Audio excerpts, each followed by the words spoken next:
Hello adventurers! Alright, for today's project we're going to focus on one of what I think is one of my favorite adventurer tools, which I call the robber bag. Now this bag was first seen in the Raiders of the Lost Ark movies. Indiana Jones wore it. Sometimes it's just called a satchel or a bag, but I like to call it a robber bag because that's where you're going to want to put all of your ill-gotten goods.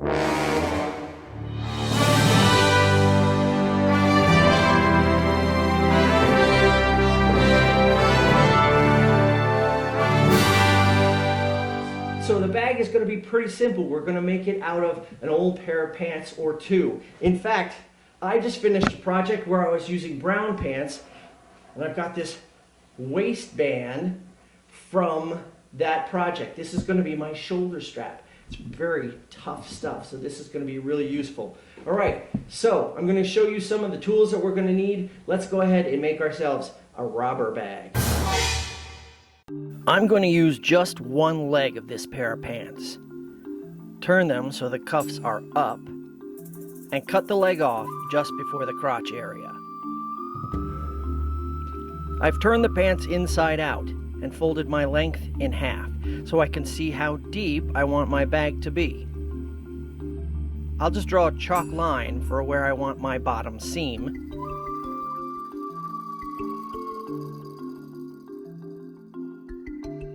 Then draw another line for seam allowance. These pants have a small hole in the knee. I'll probably keep that on the front of the bag and cover it up later. To help me cut an even line, I'll pin the two sides of the fabric together.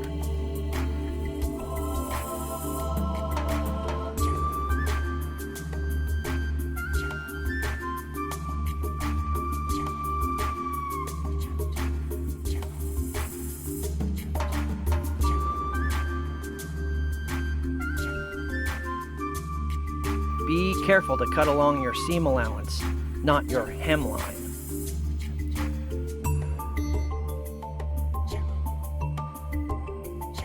I'm going to use the wider part of the leg for the bag and the narrow part for the cover flap.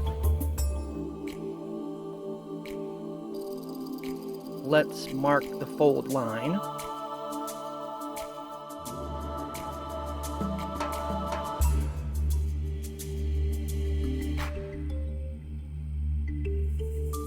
Time for some seam ripping. I'm going to separate the front from the back panels. Work from the fold you just drew all the way to the ankle cuff.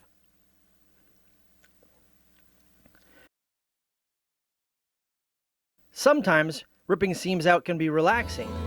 You can listen to music or watch an old movie, as long as you don't have to concentrate on the plot too much.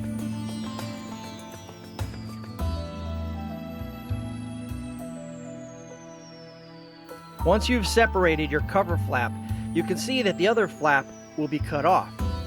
Remember to leave seam allowance to attach your lining to later.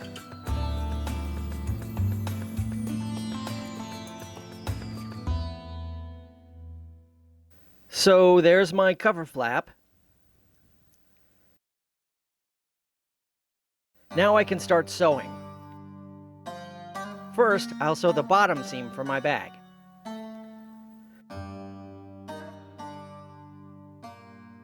To make a 2.5-inch floor to the bottom, I pin the side and bottom seams together, then sew across them, making a small triangle. I'll backstitch for a stronger seam here.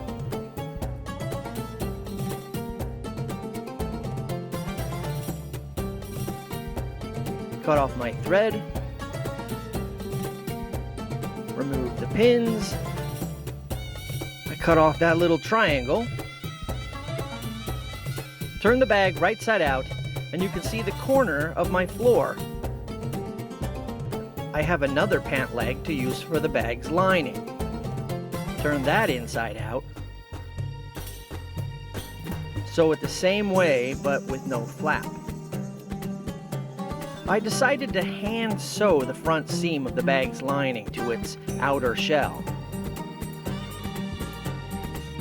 That hand stitch does a good job holding the inside and outside in place while I sew them together. Now I can tuck the lining into the shell and get ready to hem the back part of the lining.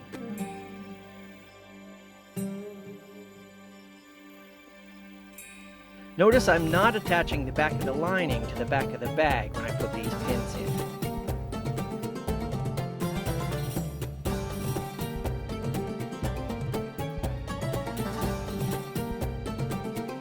I'm just going to stitch along the top edge of the lining.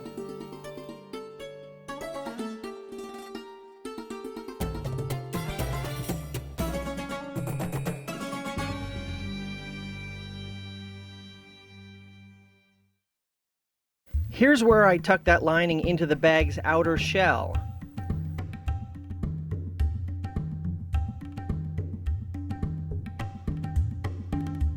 See how there's going to be that secret pocket right behind the lining? So now we've got the lining here inside the bag. I've ironed this front flap, but I have not stitched down the back flap. That creates a secret pocket for secret documents.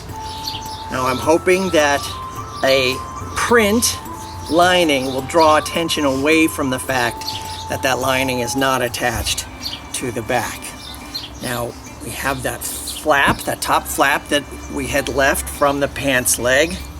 It looks pretty nice. All I did to finish it off was I put a little bit of homemade bias tape on here. What I did was I took a waistband from a pair of pants, took out all the stitches, so I had two long strips of fabric, took one of those strips of fabric and used that, sewed that to the outer edge, then flipped it in, sewed that down. So we've got a nice finished flap, very plain and boring looking, which is important, distraction, okay? The next part of distraction is gonna be this pocket. Has to be interesting, all right? Now, you'll notice I have this patch on here. I took that off of another pair of pants, and that actually covers up that knee hole that we had earlier, so it all looks like it belongs there. It's kind of fun. All right, now this is a pocket flap from another pair of pants, another project. So I took a measure of that, and then I made a pocket that would go with that flap. If you look at the utility vest video, you'll see how I measured and made a pocket just like this.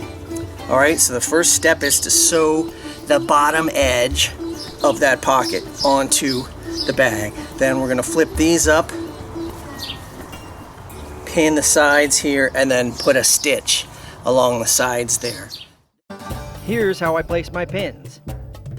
My machine has what they call an extension table. When I remove that, we get what's called free arm sewing.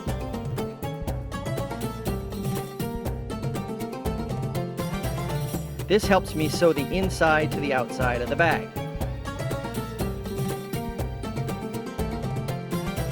Then I'm going to put a couple of stitches along the top of the pocket flap. There are two lines indented in the flap where the stitches originally were. I'll run my stitch right along each indented line.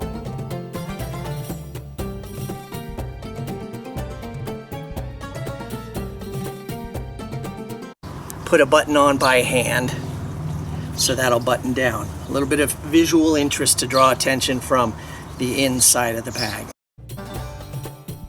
Now that the flap is attached, I'll lay it down and make a pencil mark where I want the bottom to be sewn.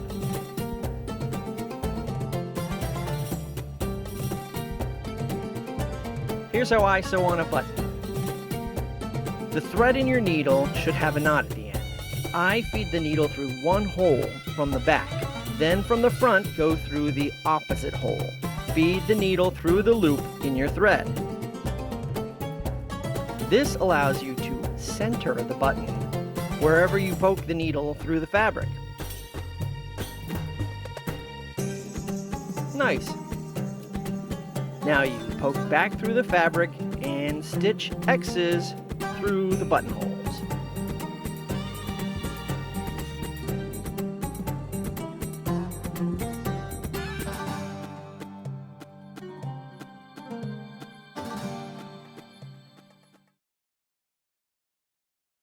And finally, I'm gonna put a button and/or buttonhole on the back. I haven't quite decided how I'm gonna handle that. On the back corners here, and then I've got this brown waistband that I pulled from another project, another pair of pants, and that's gonna be my shoulder strap. It's a bit shorter than I'd like. I might end up trying to figure out a way to extend it.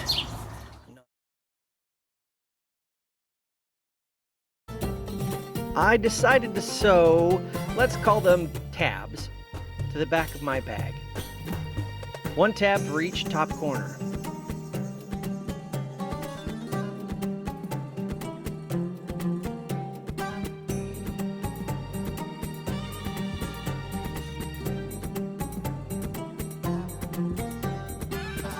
I'm using 4 pins per tab. My free arm will help me sew the tabs into position. All right, so this is how I solved that problem. I took a tan waistband off of another pair of pants. I took sections of it, about 8-9 inches long, attached it to the back of the bag. This one has the button from the waistband, so it buttons into the buttonhole of my brown waistband, and this button goes into the buttonhole of the tan waistband. It's a nice extension, and it doesn't really look like an afterthought, so that's nice. Now I like my shoulder strap to be just long enough so the bag hangs at my hip. It's easy to access, and it's not too far away from my fingertips, so I won't lose anything. What do you think? Did you like this project? I hope you try it. It's really a very useful thing to do, and as you can see, not a lot of spare parts or pieces to worry about. So that's this week's project. I hope you liked it. Do comment down below. I'm always happy to answer any kind of questions or take any kind of feedback. I hope that you'll come back next week because we got more projects coming up. Very excited about those. By the way, don't forget to like, share, and subscribe because I need you along with me for these adventures, all right? Oh, speaking of which, every day can be an adventure, right? Right? Okay, I've got an adventure waiting for me over here, but I'll see you next week, okay? See you next time.